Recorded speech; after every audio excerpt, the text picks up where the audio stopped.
Hello, hello mga kalodi. So yung mga kalodi, oh. Saka ito mga pagkain nila, oh. Diba? Mukhang masasarap, eh. Diba?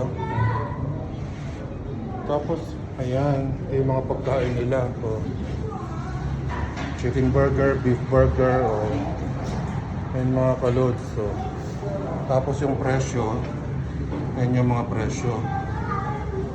Diba?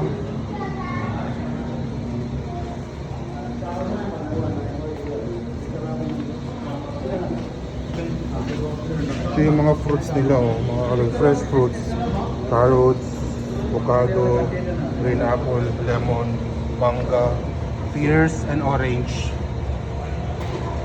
Fresh orange. Meron pa banana. Ayan mga kalodi. So bibili tayo dahil nagutom tayo. Order tayo ng fresh. Thank you for watching. Bye bye.